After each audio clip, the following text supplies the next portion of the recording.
నమస్తే. అందరికీ వ్యవసాయం అదే సాక్షి ఆశయం. పల్లె నుంచి పట్టణం దాకా, గ్రామం నుంచి నగరం దాకా అందరికీ అగ్రికల్చర్ లోటుపాట్లు తెలియజేసే వ్యవసాయ రంగ స్పెషల్ బులెటిన్ నంద్యాల సమర్పించు రైతు రాజ్యంలోకి స్వాగతం.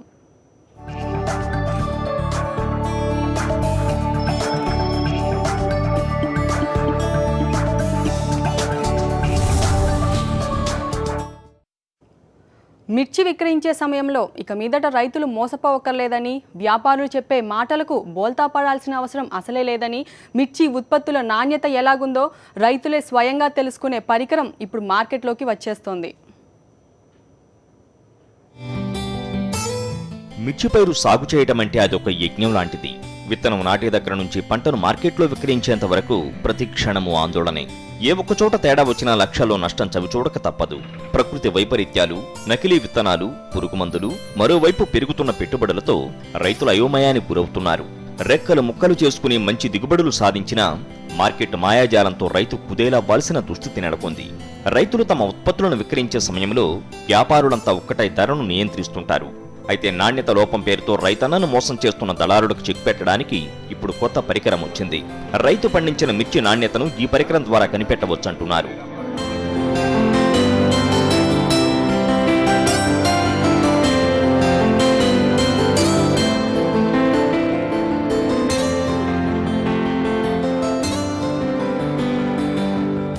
సిటీవ్యూ chilli turmeric visual inspection unit. ఈ యూనిట్లో చిల్లీ శాంపిల్స్ పెట్టిన తర్వాత 5 minutesలో చెప్తుంది క్వాలిటీ ఏమైంది, physical qualities, colour okay, Teja variety colour ఉందా, 334 కలర్ ఉందా, బైజీకి కలర్ ఉందా, అది డిఫరెంట్ కలర్స్ అంత కలర్లో వచ్చిందా, ఎంత పర్సంటేజ్ వచ్చింది, 3 centimeters to 5 centimeters export quality ఉంది, 5 centimeters ఎక్క ఉంది, అది ఎక్స్పోర్ట్ క్వాలిటీ ఉంది. సో 5 centimeters ఎక్క ఏం నంబర్స్ ఉంది, వెయిట్ ఏముంది, 3 to 5 centimeters ఏముంది, బ్రోకన్ చిల్లీస్ ఉందా, ఫారిన్ మెటీరియల్స్ ఏదో ఉందా, చిల్లీ సీడ్స్ ఏదో స్ప్లిట్ అయిందో, సో అన్ని డీటెయిల్స్ 10 నిమిషాల్లో వచ్చి రిపోర్ట్ వస్తుంది. ఆరుగాలం శ్రమించిన రైతుకు దక్కేది మాత్రం తక్కువే. రైతు తీసుకొచ్చిన మిర్చికి నాణ్యత తక్కువగా ఉందని, రంగు మారిందని, విరుగుడు శాతం ఎక్కువగా ఉందని ఇలా రకరకాల సాకులు చూపెట్టి ధరను తగ్గించడం దళారులు, వ్యాపారులు రివాజుగా మార్చుకున్నారు. ధరలు తగ్గించినా నాణ్యత లోపం ఉందని మార్కెట్ యార్డ్ అధికారులు చెప్పినా ఈ పరికరంతో వచ్చిన నాణ్యత రిపోర్టు ద్వారా వారిని నిలదీయవచ్చంటున్నారు శాస్త్రవేత్తలు. ఈ మిషన్ వల్ల ఏంటంటే మనకి మిరపకాయలు యొక్క ఫిజికల్ పారామీటర్స్ అండి. మెయిన్ 5 centimeters ఎబో ఎన్ని ఉన్నాయి, 3 to 5 centimeters ఎన్ని ఉన్నాయి, బ్రోకెన్ చిల్లీస్ ఎన్ని ఉన్నాయి, లూజ్ సీడ్స్ ఎన్ని ఉన్నాయి, ఫారిన్ మ్యాటర్స్ ఎన్ని ఉన్నాయి, మనకి పర్సంటేజ్ వైజ్ ఇన్స్టెంట్ రిపోర్ట్ అనేది ఒకటి జనరేట్ అయ్యిందండి. మనకి ఇక్కడ అన్ని above 5 centimeters, 3 to 5 centimeters, pod without stalks, మనకి తొడిమలు లేనివి మిరపకాయలు ఎన్ని ఉన్నాయి, బ్రోకెన్ చిల్లీస్, అలాగే loose seeds, foreign matters, good quality, discoloured pods. రంగు కూడా ఈ మిరపకాయల నాణ్యతలో మంచి పాత్ర పోషించద్దు. ఎరుపుకి వచ్చింది, విత్తనాలు ఉంటే విత్తనాలు వస్తాయి, విత్తనాలు లేకుండా మిరపకాయ వ్యాపారం అమ్ముకుంటా చేతులకు ఏమి ఉండదు, కొద్ది గొప్ప విత్తనాలు తగ్గుతుంటాయి ఎవరికైనా. కానీ ఎంత నాణ్యం చేయాలన్నా ఏడాది విత్తనం తగిలింది. అట్లా చేతి ఇంకా రైతు దేనికి పనికి వస్తాడు, చచ్చిపోతాడు. అయినా ఉపయోగం అంటే అంత నాణ్యం చూడండి. మార్కెట్లో ఏంటంటే ఇంత సబ్బు మీద అన్ని నాణ్యాలు ఉంటాయి, మంచిగానే ఉంటుంది, చెడుగానే ఉంటుంది. అంతేగాని నీకు నాణ్యత అనేది ఇక్కడ సూత్తి తెలిసింది, కానీ నువ్వు తీసుకొచ్చి ఆడబెట్టిన ఇంటికాడ నాణ్యత తీసుకొచ్చినా కానీ అదేం ప్రయోజనం లేదు. మిర్చి నాణ్యతను తెలిపే ఈ మిషన్ మిర్చి నాణ్యతను సూక్ష్మ స్థాయిలో కూడా పరిశీలిస్తుంది. కొన్ని మిరపకాయలను ఈ మిషన్ పైన ఉన్న డబ్బాలో వేస్తే కొద్దిసేపటికే వాటి నాణ్యత పరిశీలన తర్వాత బయటకు వచ్చేస్తాయి. క్షణాల్లోనే ఆ మిర్చి తాలూకు వివరాలన్నీ తెలుస్తాయి. నాణ్యత, విరుగుడు శాతం, రంగు, తేమ, పొడవు ఇలా అన్ని రకాల వివరాలు తెలుస్తాయి. మన క్వాలిటీ ఈ క్వాలిటీ ఉంది, ట్రేడర్కి చెప్తారు ఈ క్వాలిటీ ఉంది, కొంచెం ఎక్కువ ప్రైస్ కావాలి. ట్రేడర్స్కి ఇప్పుడు ఈ రోజే డార్క్లో పర్చేస్ చేస్తారు, ఏం అర్థం అట్లేదు, ఏదో శాంపుల్ చూసి చెప్తారు. ఇప్పుడు ఇది వచ్చిన తర్వాత ఎవరికి ఓకే క్లియర్, రిస్క్ ఏమి లేదు, ట్రేడర్స్ ఎక్స్పోర్టర్స్కి ఏమి రిస్క్ ఏమి లేదు. ఓకే ఈ పంట ఫార్మర్ అమ్ముతారు, ఈ ప్రైస్ కరెక్ట్ ప్రైస్ ఉంది. సో ఇది ఫార్మర్ ట్రేడర్ రెండుకు ఉపయోగం అయిపోతుంది. ఇది ఇంట్రడ్యూస్ చేసాము. మాయిశ్చర్ కంటెంట్, అఫ్లోటాక్షన్ మిషన్స్ ఉంది. So total quality parameters immediately ఇన్స్టెంట్లో స్టార్ట్ చేసాం. అది ఇప్పుడు రీసెర్చ్లో ఉంది. ఈ పరికరం టెస్టు ద్వారా మిర్చికి ఎంత ధర పలుకుతుందో కూడా రైతు స్వయంగా తెలుసుకునే వీలు కలుగుతుంది. ఈ మిషన్ను గుంటూరు మిర్చి యార్డులో ప్రయోగాత్మకంగా పరిశీలిస్తున్నారు శాస్త్రవేత్తలు. రవీంద్రారెడ్డి, సాక్షి న్యూస్, గుంటూరు. చిరుజల్లులు పలకరించగానే పల్లెసీమ పులకించింది. ఖరీఫ్ సాగుకు అన్నదాత నాగలి పట్టాడు. మరోవైపు ప్రభుత్వం అందించే సబ్సిడీ విత్తనాల కోసం పడిగాపులు కాస్తున్నాడు. నిజామాబాద్ జిల్లాలోని ఖరీఫ్కు సిద్ధపడుతున్న రైతన్నలపై ఓ ప్రత్యేక కథనం. ఆకాశ తూములు విప్పుకోవడంతో అన్నదాత సేద్యానికి సన్నద్ధమయ్యాడు. నిజామాబాద్ జిల్లా నేలల్లో అనువైన పంటలు సాగయ్యే పంటలలో సోయాబీన్ ఒకటి. తొలకరి పలకరించడంతో ప్రభుత్వం అందించే సోయాబీన్ విత్తనాల కోసం రైతన్నలు పంపిణీ కేంద్రాలకు చేరుకుంటున్నారు. జిల్లా వ్యవసాయ శాఖ సంయుక్త సంచాలకుల వారికి ఆదేశానుసారము మాది హాకా అనేది గవర్నమెంట్ నోడల్ ఏజెన్సీ అనమాట. అందుకు గాను 25,000 క్వింటాళ్ళు మేము పొజిషన్ చేయాలన్నమాట. ఈ జిల్లాలో 24 సెంటర్ లోపల ఇప్పటికే మేము 23,000 క్వింటాల్లో పొజిషన్ చేసి పెట్టినాము. సీడ్ డిస్ట్రిబ్యూషన్ కూడా సక్రమంగా జరుగుతుంది. ఈసారి కూడా ఇది విత్తనం గతంలో మాదిరి ఈసారి విత్తన కొరత అయితే ఇది లేదు. అలాగే ఇప్పుడు ఇది హాకా ఇక్కడ మన నిజామాబాద్ కౌంటర్లో కూడా మేమే హాకా ద్వారానే రీటైల్ విత్తనాలు కూడా మేము సరఫరా చేస్తున్నాం. నిజామాబాద్ జిల్లాలో పోయిన ఏడు 3,12,782 హెక్టార్లలో వివిధ పంటలు సాగు చేశారు. ఆ ఏడు 4,18,100 హెక్టార్లకు ఖరీఫ్ సాగు జరగవచ్చని వ్యవసాయ అధికారులు అంచనా వేశారు. ఈ మేరకు రైతులకు అవసరమయ్యే విత్తనాలు అందుబాటులోకి తీసుకుని రావడానికి చర్యలు తీసుకుంటున్నారు. ఇప్పటికే విత్తనాలు, ఎరువులు అందుబాటులోకి తీసుకుని రావాల్సి ఉండగా కసరత్తు మొదలుపెట్టామని చెప్పడమేంటని రైతులు ఆగ్రహం వ్యక్తం చేస్తున్నారు. 2014లో వ్యవసాయ శాఖ రూపొందించిన కార్యాచరణ పూర్తిగా విఫలమైంది. 10% సాగు పెరగడంతో సోయాబీన్ విత్తనాల కొరతతో రైతులు ఇబ్బందులు గురయ్యారు. ఈసారి 4,18,100 హెక్టార్లలో వివిధ పంటలు సాగవుతాయని అంచనా వేసిన అధికారులు 1.40 లక్షల క్వింటాళ్ల సబ్సిడీ విత్తనాలు సరఫరాకు సిద్ధమవుతున్నారు. అత్యధికంగా 1.50 లక్షల హెక్టార్లలో వరి, 1.50 లక్షల హెక్టార్లలో సోయా సాగు ఉంటుందని నివేదికలు పేర్కొంటున్నాయి. 55,000 హెక్టార్లలో మొక్కజొన్న, 15,000 హెక్టార్లలో పత్తి సాగవుతుందని అంచనా. ఇందుకోసం 1,12,500 క్వింటాళ్ల సోయా, 11,000 క్వింటాళ్ల మొక్కజొన్న, 75,000 ప్యాకెట్ల పత్తి విత్తనాలు అవసరం ఉంటుందని అధికారులు అంటున్నారు. సరిపడా విత్తనాలు, సోయా విత్తనాలు, జీలుగా, జనుము, పెసర, మినుము, కందులు ఇవన్నీ కూడా సీడ్స్ విత్తనాలన్నీ సబ్సిడీ మీద సిద్ధంగా ఉన్నాయి. సోయాబీన్ విత్తనం 30 కేజీల బ్యాగ్ 2,010 రూపాయలు. దాని సబ్సిడీ 33% సబ్సిడీ పోను ఒక బ్యాగ్కి 1,341 రూపాయలు వాళ్ళు పే చేసి ఒక్కొక్క రైతుకి 2 బ్యాగులు సోయాబీన్ విత్తనాలు ఇస్తున్నాము. ఈరోజు నుంచి పంపిణీ కార్యక్రమం స్టార్ట్ చేయడం జరుగుతుంది. AP Sydney, HACA, AP oil ఫెడ్లతో పాటు ప్రాథమిక వ్యవసాయ మార్కెట్ల కమిటీలు తదితర ప్రభుత్వ రంగ సంస్థల ద్వారా రైతులకు విత్తనాలు సరఫరా చేయనున్నారు. ఖరీఫ్ కోసం 1,32,278 మెట్రిక్ టన్నుల యూరియా, 18,548 మెట్రిక్ టన్నుల డిఏపి, 63,062 మెట్రిక్ టన్నుల కాంప్లెక్స్ ఎరువులు, 20,005 మెట్రిక్ టన్నుల ఎంఓపి ఎరువులు కలిపి మొత్తం 2,34,303 మెట్రిక్ టన్నుల ఎరువులు సరఫరా చేసేందుకు ప్రణాళికలు రూపొందించారు. జూన్లో 67,925 మెట్రిక్ టన్నుల ఎరువులు మార్కెట్లో అందుబాటులో ఉండవలసి ఉండగా ఆ మేరకు ఎరువులే కాదు విత్తనాలు కూడా సరఫరా కాలేదంటున్నారు రైతులు. 2,000 ఉంటుంది క్వింటాల్ వచ్చేది. వర్షాలు మాకేమో వాటర్ సోర్సెస్ లేవు, లేకి వేస్తున్నాం. వేయడం వల్ల మాకు అప్పటికి క్వింటాల్ వచ్చి 2,000 ఉంటుంది ధర అట్లాగే కల్పించాలని ప్రభుత్వాన్ని కోరుతున్నాం. మాకు 4,000, 4,500 వచ్చేటట్టు చూడాలని కోరుతున్నాం. ఇప్పుడు ఒక 30 కేజీ బ్యాగు మేము 1,340-50 రూపాయలు పెట్టి తీసుకుంటున్నాం. అప్పటికి మాకు క్వింటాల్ వచ్చి 2,000 పడుతుంది. దీనివల్ల లాసే ఉంది కానీ ఎప్పుడు లాభపడలే రైతులు. బయట ఎంత ఉన్నదంటే 2,000 ఉన్నదా, 1,900 ఉన్నదా? మరి మీరు దీనికి మరి పంట దిగుబడి బాగా తక్కువ వస్తుంది, మీరు ఏం చేస్తున్నారని మాట్లాడుతున్నాము. బయట 19 మరి 2,000, 1,341. పోయిన సంవత్సరము 1,650 రూపాయలు, 60 రూపాయలు ఏమి ఉండే.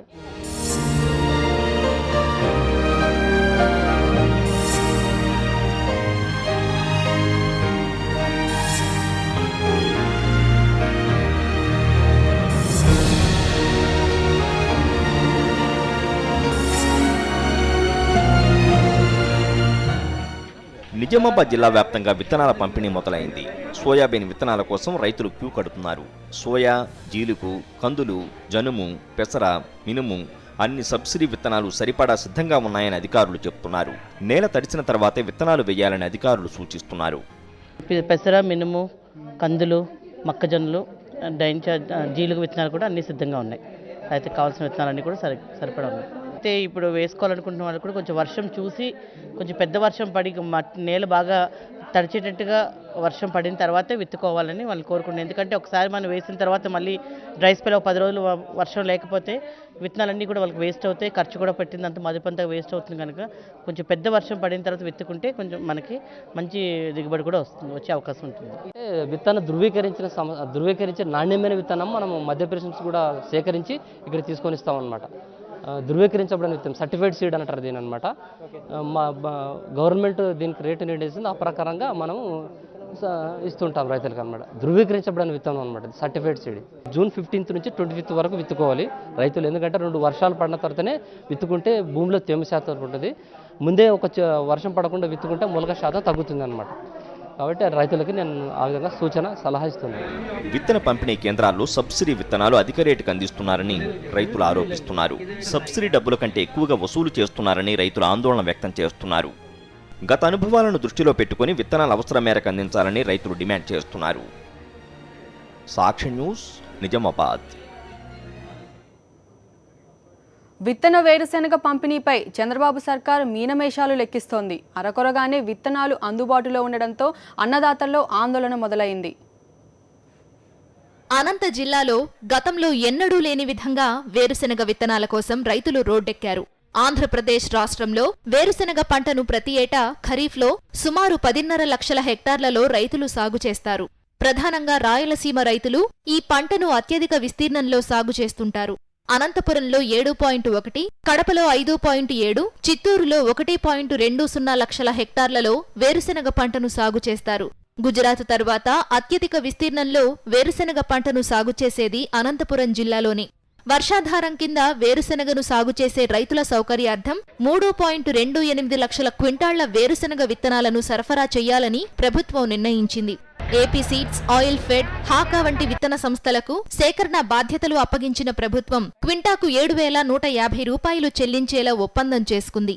ఈ ఏడాది జనవరిలో 4,500 రూపాయలలోపే క్వింటా వేరుశెనగ విత్తనాలు అందుబాటులో ఉన్నా నిర్లక్ష్యం వహించిన ప్రభుత్వం అధిక ధరలకు ఒప్పందం చేసుకుంది. ఖరీఫ్ సీజన్కు సిద్ధపడిన రైతన్నకు విత్తనాలు అరకొరగా అందించడంతో అయోమయంలో పడ్డారు. ఇవాళ జిల్లా వ్యాప్తంగా ఖరీఫ్ సీజన్ మొదలైంది.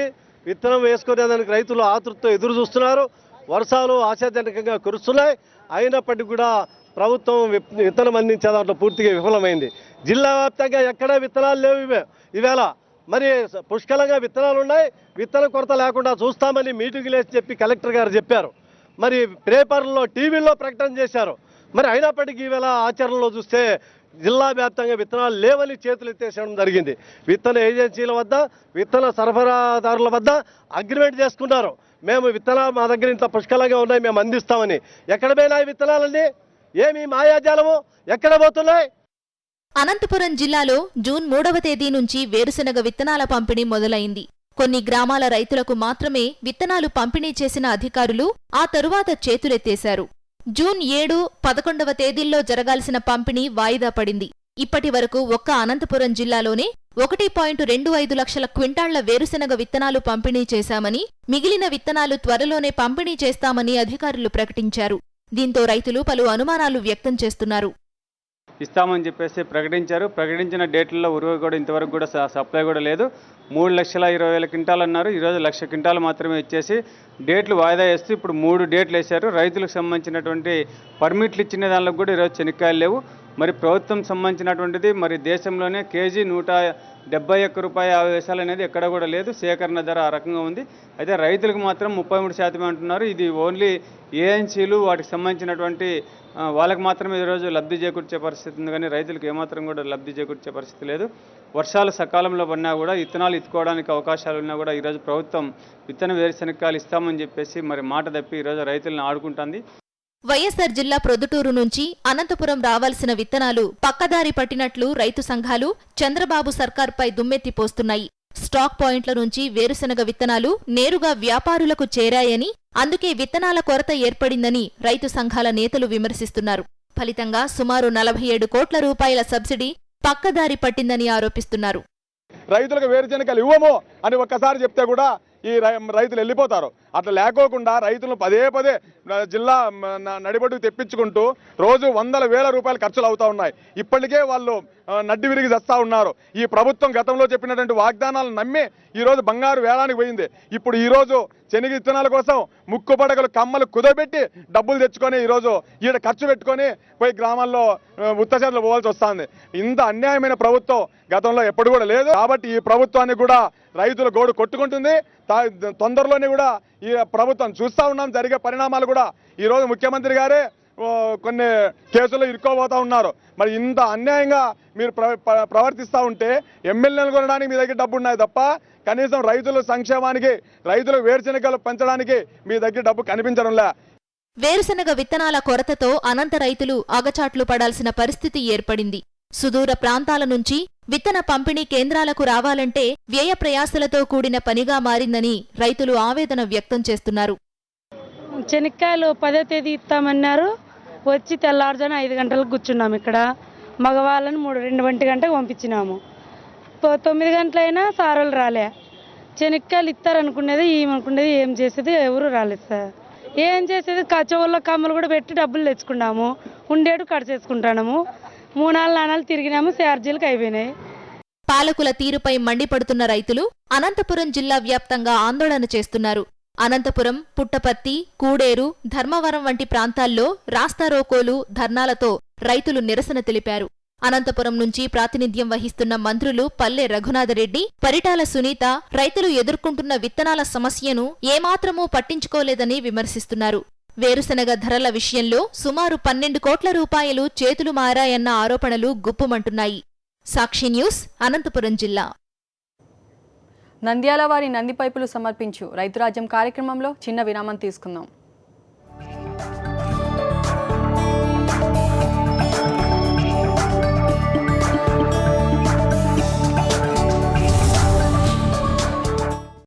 నంద్యాల వారి నంది పైపులు సమర్పించు రైతురాజ్యం కార్యక్రమానికి తిరిగి స్వాగతం. ప్రధాన పంటతో పాటు అంతర పంటలతో అనేక మంది రైతులు లాభాలు ఆర్జించడం మనకు తెలుసు.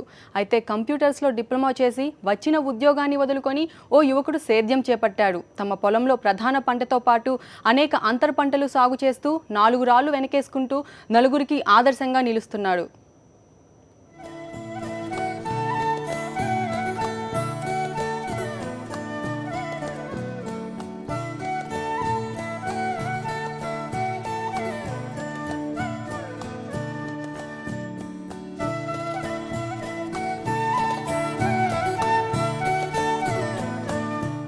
తూర్పుగోదావరి జిల్లా పి. గన్నవరం మండలం ముంగండ గ్రామానికి చెందిన భావన ప్రసాద్ కంప్యూటర్స్లో డిప్లొమా చేశాడు. బెంగుళూరులో మంచి ఉద్యోగం సంపాదించుకున్నాడు. కానీ తండ్రి, తాతలు ఉన్న ఊళ్ళోనే దర్జాగా వ్యవసాయం చేస్తూ హ్యాపీగా గడిపేవారని, వారిలాగే తాను కూడా సాగుబాట పట్టాలని డిసైడ్ అయ్యాడు. వెంటనే ఉద్యోగాన్ని వదిలేసి సొంతూరుకు చేరుకున్నాడు ప్రసాద్. అయితే అప్పట్లో అతని తండ్రి, పెదనాన్న, బాబాయ్ తమ పొలాల్లో ప్రధాన పంటతో పాటు అంతర పంటలు సాగు చేసి చుట్టుపక్కల రైతులకు ఆదర్శంగా నిలిచారు. వారి స్ఫూర్తితో ప్రసాద్ కూడా తమ 12 ఎకరాల కొబ్బరి తోటల్లో అంతర పంటలు సాగు చేస్తున్నాడు. ఏ పంటలు వేస్తే లాభాలు వస్తాయి, ఏ పంటలకు ఎంత ఖర్చవుతుంది, ఎంత డిమాండ్ ఉంటుంది, ఏ పంటలను ఏ చీడపీడలు ఆశ్రయిస్తాయి, వాటి నివారణకు ఏ మందులు వాడాలి వంటి సమాచారాన్ని వ్యవసాయ శాఖాధికారుల వద్ద తెలుసుకుని అంతర పంటలు పండిస్తున్నాడు. కొబ్బరి తోటల్లో పోక మొక్కలు, మిరియాలు, కంద, అరటి, మామిడి, బత్తాయి, పనస, పంపర పనస సాగు చేస్తూ మంచి లాభాలు ఆర్జిస్తున్నాడు ప్రసాద్. మేము ఇక్కడ 96లో నేను కంప్యూటర్స్ పాలిటెక్నిక్, డిప్లొమా పాలిటెక్నిక్ చదివి బెంగళూరులో, ఇక్కడ 96లో తుఫాన్ వచ్చిన కారణంగా మా ఫాదర్ కోరిక మేరకు నేను వ్యవసాయ రంగంలో ఎంచుకున్నాను. దాని తర్వాత నేను వ్యవసాయాన్ని డెవలప్ చేయాలనే ఉద్దేశంతో అంతర పంటలుగా కంద, పోక, అరటి, పసుపు కూడా నేను పండిస్తున్నాను. దీంట్లో ఎడిషనల్గా మాకు ఇన్కమ్ వస్తుంది దీంట్లో. దానివల్ల మేము మామూలుగా ఈ ఉన్న 12 ఎకరాస్ కోకోనట్లోనూ ఎడిషనల్గా అంతర పంటలు పండించడం వల్ల ఎడిషనల్ ఆదాయం మాకు చేకూరుతుంది. అడిషనల్గా మాకు ఈ పాల ఉత్పత్తి కూడా కొద్దిగా సైడ్ మేము చేయటం జరుగుతుంది. నెక్స్ట్ ఈ రాష్ట్ర కేంద్ర ప్రభుత్వాలు వరికి మద్దతు ధర ప్రకటించినట్లుగా కొబ్బరికి కూడా మద్దతు ధర ప్రకటిస్తే చాలా రైతులందరూ ప్రోత్సాహం ఇచ్చినట్టు, ఇండైరెక్ట్గా హెల్ప్ చేసినట్టు అవుతుందని నా అభిప్రాయం. నెక్స్ట్ ఇప్పుడు ప్రజెంట్ ఉన్న జనరేషన్ అందరూ కూడా ఉద్యోగాలు చేయాలనే ఉద్దేశంతో ఉన్నారు. కానీ వ్యవసాయంలో కూడా దానికంటే అడిషనల్ ఆదాయం సంపాదించవచ్చని నేను నిరూపించడానికే వ్యవసాయ రంగాన్ని ఎంచుకున్నానని కోరుతున్నాను. ఈ పంటలతో పాటు పాడి మీద కూడా ప్రసాద్ దృష్టి పెట్టాడు. ఆవులు, గేదెలు పెంపకంతో పాలు, పెరుగు, ఇతర పాల ఉత్పత్తులతో 4 రాళ్లు వెనకేసుకుంటున్నాడు. పశువుల పెంపకంతో అటు పాడి, ఇటు వ్యవసాయానికి కావలసిన సేంద్రియ ఎరువులు వస్తున్నాయని వివరిస్తున్నాడు. చదువుకున్నోళ్లంతా ఉద్యోగాల పేరుతో ఎక్కడెక్కడికో వలసపోవాల్సిన అవసరం లేదంటున్నాడు ప్రసాద్. వ్యవసాయాధికారుల సలహాలు, సూచనలు తీసుకుని ఉన్న ఊళ్ళోనే లాభసాటిగా వ్యవసాయం చేస్తూ దర్జాగా బతకొచ్చని ఆత్మవిశ్వాసంతో చెబుతున్నాడు ఈ ఆదర్శ రైతు.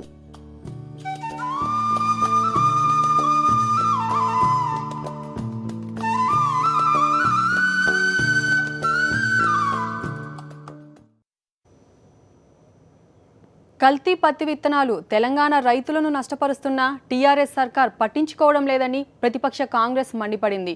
మహబూబ్ నగర్ జిల్లా భూత్పూర్ మండలంలోని ఓ సీడ్స్ సంస్థకు చెందిన BG2 పత్తి విత్తనాలను వాడిన రైతులు తీవ్రంగా నష్టపోయారని TPCC Kisan cell chairman Kodandareddy ఆరోపించారు. విత్తనాల ధరలు పెంచాలని ప్రభుత్వాన్ని కోరిన ఈ సంస్థలు ఇప్పుడు ధరలు తగ్గించి సీడ్స్ని విక్రయించడం వెనుక మతలబేంటని ప్రశ్నించారు. ఈ 2 బ్రాండ్స్ కూడా ఇందిరా BG2, భీష్మ BG2 ఇవి ఏ జిల్లాకు ఎంత కేటాయించారు? ఇవి నిజంగా విత్తన ప్రణాళికలో ఈ విత్తన ప్యాకెట్లు ఉన్నాయా లేదా? ఇవన్నీ సవివరంగా సమాచారం రైతాంగానికి చెప్పాల్సిన బాధ్యత అటు సీడ్ అసోసియేషన్ వాళ్ళది ఉంది, ఇటు కమిషనర్ అగ్రికల్చర్ ప్రభుత్వానికి కూడా ఉంది. మేము మచ్చుకు ఈ కంపెనీవే తెప్పించిన ఇట్లాంటివి బజార్లో విచ్చలవిడిగా అమ్ముడుపోతా ఉన్నాయి కల్తీ విత్తనాలు. ఈ విత్తనాలే వాడితే విపరీతంగా తెగుళ్ళు వచ్చినాయి. ఆ తెగుళ్ళు వచ్చి పెట్టుబడి పెరిగింది. న్యాయంగానైతే BG2 విత్తనానికి తెగుళ్ళు రావద్దు. ఇది మల్టీనేషనల్ కంపెనీల వాళ్ళు పరిశోధన చేసిన తర్వాత అప్రూవ్ అయిన విత్తనాలు. ఇవి ఏ విధంగా తెగుళ్ళు వచ్చి పెట్టుబడులు పెరిగి ధర రాక, దిగుబడి రాక, పెట్టుబడి మిగలక ఆత్మహత్యలు చేసుకున్నారు. నా పేరు కాలే మల్లేష్, అమలోనిగూడ గ్రామం, యాచార మండలం, రంగారెడ్డి జిల్లా. నేను 10 ఎకరాల్లో సాగు చేసిన సార్. అయితే నేను గత సంవత్సరం కాకుండా అంతకుముందు పోయినసారి జర వర్ష మంచిగా వచ్చి వేరే సీడ్ వాడితే మంచిగా వచ్చింది, లాభం మంచిగానే వచ్చింది. పోయినసారి ఇది వాడితే పురుగు రావడం వల్ల 90 క్వింటాలు 100 క్వింటాలు పండించిన పంతి 40 క్వింటాలు కూడా వెళ్ళలేదు సార్. చాలా నష్టం వచ్చింది. కేంద్ర వ్యవసాయ బృందం నల్గొండ జిల్లాలో పర్యటించింది. ఈ సందర్భంగా 8 జిల్లాలలో వాటర్ షెడ్ నిర్మాణాన్ని కోరుతూ తెలంగాణ సర్కార్ కేంద్రానికి పంపిన నివేదికపై భువనగిరి RDO కార్యాలయంలో నల్గొండ జిల్లా ఉన్నతాధికారులతో కేంద్ర బృందం సమావేశమైంది. కేంద్ర వ్యవసాయ శాఖ కార్యదర్శి సిరాజ్ హుస్సేన్ మిషన్ కాకతీయ పనుల వివరాలను అడిగి తెలుసుకున్నారు.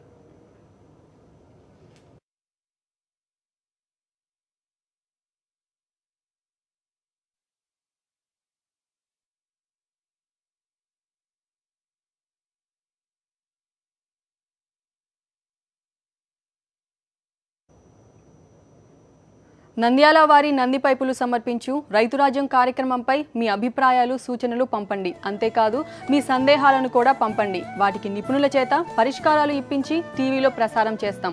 మా అడ్రస్ రైతురాజ్యం, Sakshi TV, Sakshi towers, 6-3-249/1 road number 1, Banjara hills, Hyderabad 5,34,000. మా ఈమెయిల్ రైతురాజ్యం@sakshiTV.com.